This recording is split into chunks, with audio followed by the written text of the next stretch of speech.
It's brighter too. I like it. I told him it was a little too dark. Very good. All right.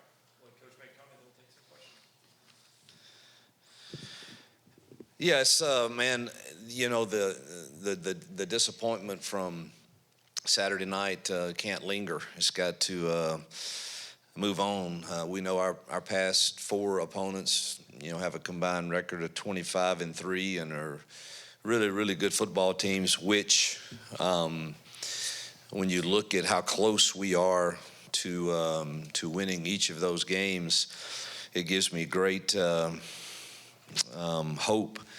And I think that's what you hold on to in times like these, is the fact that you're really, really close. And truthfully, as a coach, you can't, I don't know that there's a lot you can do about a drop pass here and there that makes a difference, or missed field goals that make a huge difference in these games. Keep encouraging and believing in those guys to make the next catch, the next throw, but there are a lot of things you can do to fix things that are hurting us in critical moments, and that's something that I know that I can do, and I know we can do as coaches, and we must demand it of ourselves, that the details that are hurting us in critical moments, that whether it's the depth of a route or a blocking technique against a different front, we have to fix those, and I know that we can. And that, I believe, is the secret to getting us over the hump in these games. Obviously, we've got to make the plays when they come our way that are there. And I think that game's totally different if we do. But even at that, our defense played with incredible passion. Our offense played with really good effort. We just are not consistent enough over and over again at this time, and that's why we're sitting here, feeling like we are about a team that's played 4 top 15 teams right down to the wire, and excited to get us better this week as we travel to Fayetteville.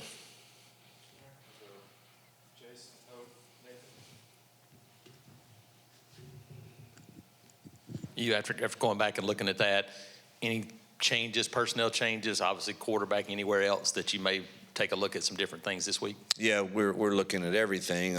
Unfortunately, the first change is at center. I know it's been announced. Many of you already have heard Connor Lew tore his ACL. It's one of the toughest things about coaching is watching kids go through the way they prepare and work all year long for these 12 opportunities in regular season play. And he's an incredible leader, too, and a incredible smart guy that we obviously missed some in the second half, particularly and Cale battled his tail off, and Cale's going to be a really, really good player. But there's nothing like experience of having to get up there and reset a protection based on a look and then having to do that and snap the ball with great accuracy so that the timing of plays is good. So that's the first change that's got to be made, and we certainly hate that for Connor. But he's a great kid, and he'll be back and be better than ever for next season. And but he's losing him does hurt for sure. We'll try, we'll get Cale ready, of course. We'll also move Mason in there some to get some reps, too tall, out at tackle. So try that combination some also. So we'll see how that goes. We did that some in practice today. Mason's very smart. Played a little bit of center, not a lot, but kind of understands. He's used to hearing all the calls that we need to make, and particularly being on the road. Going to see how he functions in there this week when we go good on good for sure, and also Cale. And then Dylan Sunda will be ready to go also. You have to start looking when you as well as Jackson played in the first half of the last two games, you have to start looking at everything of, all right, why do we not have the winning ways, and sitting here feeling like we do. And so, we're gonna get he and Ashton a lot of reps and kind of see where it goes from there. Hugh, I guess today you've had some programs like Florida State and Wisconsin where their ADs have come out and talked about supporting their current head coaches. I guess, first of all, have you talked to John Cohen since Saturday night about the state of the program, what he thinks? And then I guess second question would be, what would a statement of support mean or not mean? Like, do you need that at all? Well, that would be huge. That'd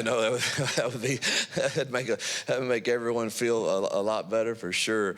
I haven't talked to John. I'm gonna say John has been so supportive ever since obviously my hire, and but I don't get too much into they have a job to do, and certainly he has people he has to answer to, and I know how close we are. I know I can get this fixed, and we're too dang close. And we've got to get a little bit better play and a little bit better coaching at a few spots. And I want a chance to fix this. And obviously, I've totally gotten off of all social media, so I'm not sure what exactly was said in those other cases, but that's got to be reassuring to those people in there that they believe that they can get it fixed. But again, I've trusted John since I've been here to do the right things, and he's got to do what he feels is best for this program, of course. And I think it's us. I think we fit Auburn. I think we fit the Auburn culture. I think the culture in the building has changed. I think the talent level has changed, and unfortunately, we just hadn't gotten over the hump in a very difficult stretch of games, but I believe that's coming very, very soon. What did you guys see from Perry the last couple weeks? His snaps are just couldn't be going more up and proud of him, man. I called his uncle just to. The guy, truthfully, when he got here, if I'm being just had no idea how to practice, and to see him, the talent was there, but he didn't know. He knew how to run a go route.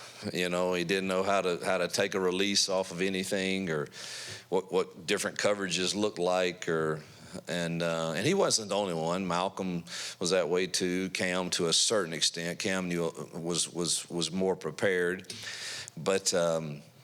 Man, to see him starting to enjoy playing the game and having success, that's really what coaching's about, is developing those guys. And you got to give Marcus and Coach Harris and Heath, those guys that work with them on every single day.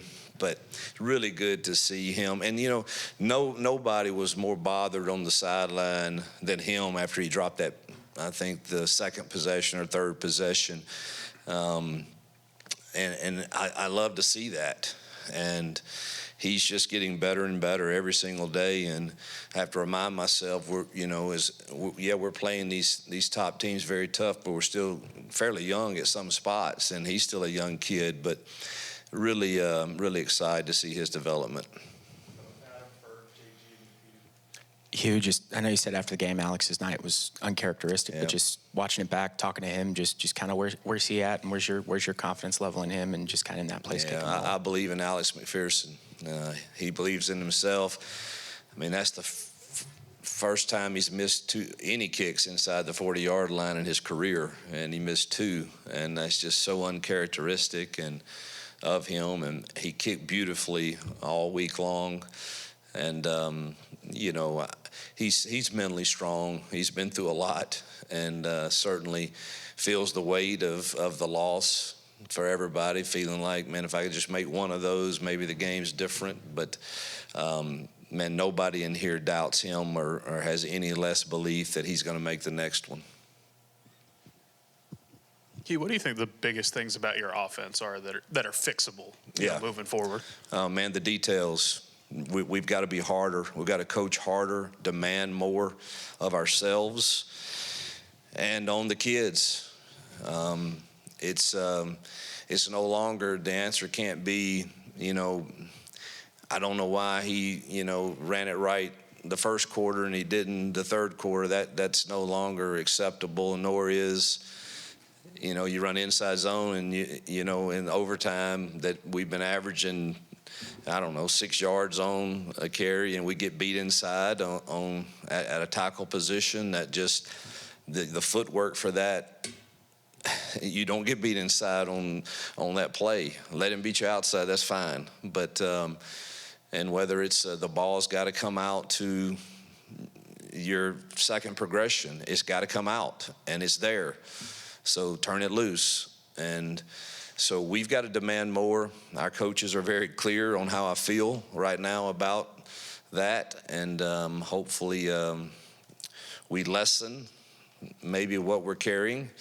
And there's zero room for excuses. Hey, I think you talked on Tiger Talk last week that your intention was to have Ashton redshirt this year. If you want to make a change at quarterback, doesn't that kind of limit you just have to go to Deuce? Or? Not anymore. We just we're going to play to win with him, and he's prepared to play the last few, and then. If you go watch the game and you're watching it live, it's really hard to complain about Jackson in the first half of the last 2 games, for sure. I mean, he that game could have easily been 14-0 after the second drive, and Jackson was playing at a high level, and we've got to get that consistency throughout the game, or we've got to go find a spark. Going back to Cale, obviously it's pretty rare to see a freshman center, especially a young freshman center in the SEC. Yep. What about him? I mean, who should still be in high school? Right. I mean, what about him makes you, trust him going into stage like this? He's a mature kid for his age, but it's really his toughness and preparation. He will spend time up here hours with Connor Lew, getting himself ready as he has been. And he has a high football IQ, and is, going to make some mistakes. Got to make sure his snaps are a little toned down. They were a little high and hard at times. On a goal line play, it kind of throws off your timing. We had one critical third down. I wish I had that call over again. But it certainly is not very good if the timing is off to get it to the running back headed downhill right now. And but again, it's his first go around in an SEC game, and honestly, he graded out pretty well. There's a few pass protection issues, but that's to be expected, and hopefully we can get all of those cleaned up with the time he has to prepare this week. But he's going to be an outstanding player. You hate to have to throw him out there quite this early, but that's the hand we've been dealt.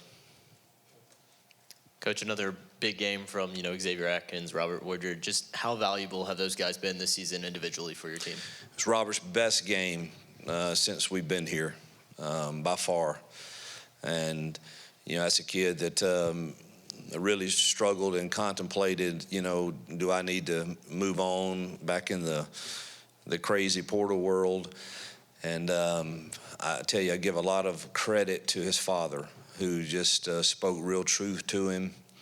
And he hung in here, and now he's worked his tail off to get better and better and played his best game, and X continues to play at a high level. You back to the quarterbacks.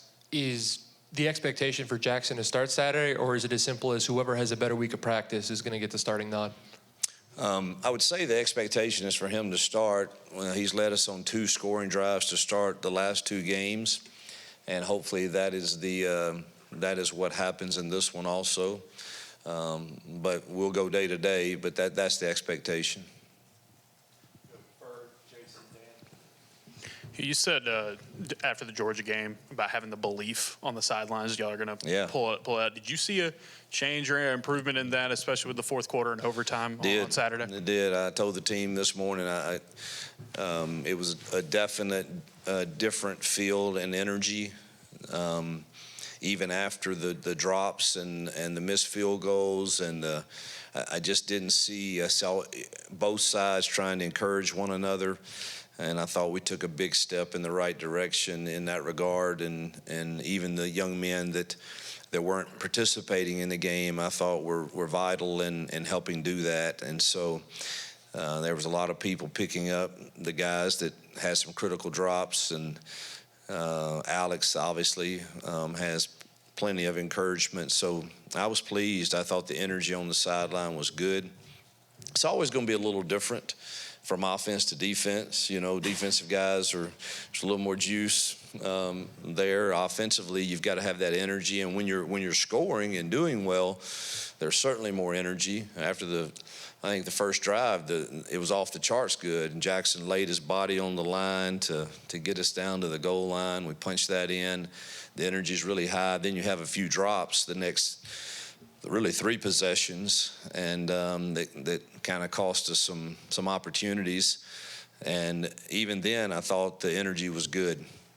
But it's certainly like you better get in there and start getting on the iPad and looking at the looks, and you don't have a whole lot of time to talk about much else, but you better figure out, all right, here's how they're playing us, and here's what we need to go to, and here's what we need to do next. But definitely thought that the energy on the sideline was really, really good.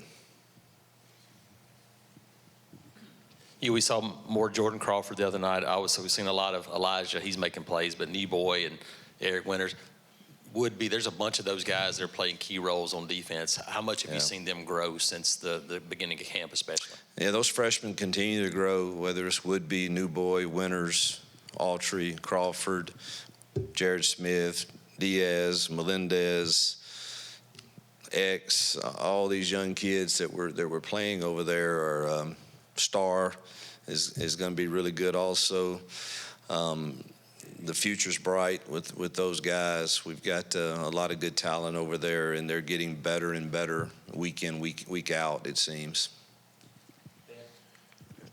Coach, what role does the play calling have in helping Jackson find something of a rhythm, and how much of it is on the individual? Yeah, well, we've I think we're calling things that he feels really good about. There are times on probably 3rd and longer that nobody feels real comfortable, about some of those. Particularly, I thought Missouri had 2 of the better defensive ends we faced. I think they're one of the more complete teams we've faced in all aspects, which again gives me hope that we're really, really close. So. But we're not carrying much that we don't think he can do, other than maybe some 3rd and long deals. That it's not so much can he do them, it's can everybody hold up in time for us to get this completed. And if not, we probably need to take it out and let's try to get our guys a shorter route and see if they can't run for the first down or go for it on 4th. Anybody who's been around has seen times when you start off the season, the defense is really good, the offense is struggling, and then you get late in the season and the defense kind of takes a step back too. Is there any concern about that right now?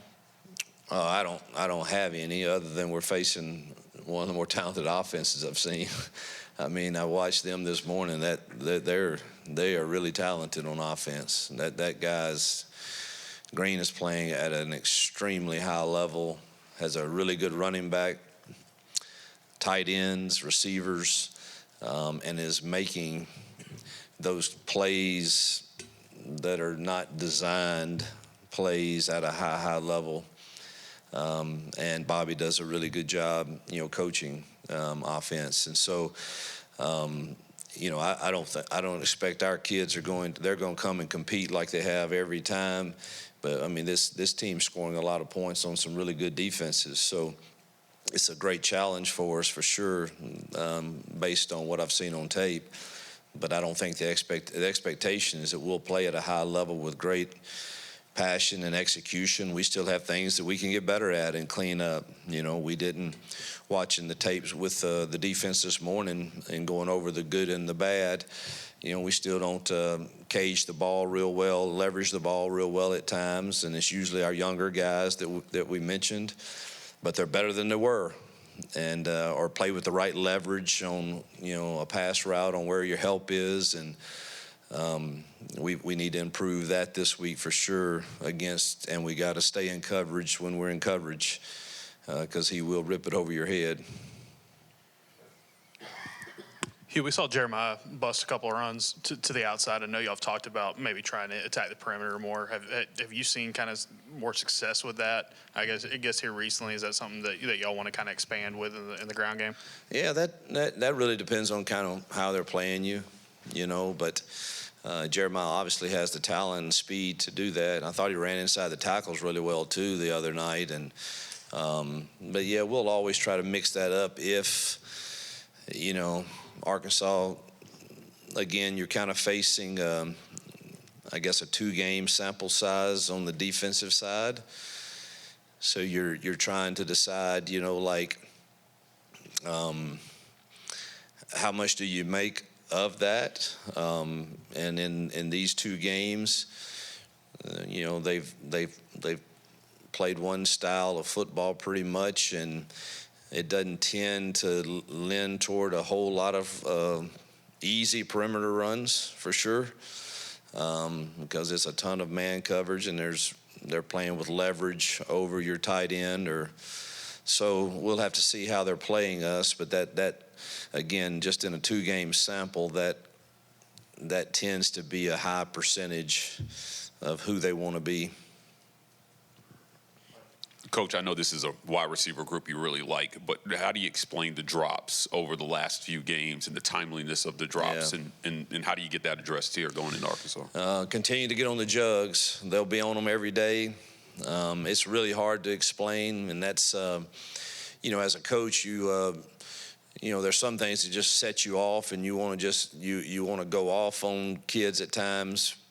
At quarterback or receiver, but it's really hard to do that to guys that care, and they have the capability of making those plays that change the game, and it changes the season when they make those plays, and you just got to tell them, man, you got to play the next play. I've seen you do it 1,000 times, and you're very capable of doing, and try to encourage them. The things that you can be very, very hard on them about is route running, depth of it, technique, but don't think it's wise to really give it to them when they have a crucial drop. Just haven't seen that work out, and I've coached receivers. That's how I started, and don't think that that's the ticket to you encourage them of what they can do and how you've seen them do it over and over again, and they'll bounce back from it typically. Yep. Thank you.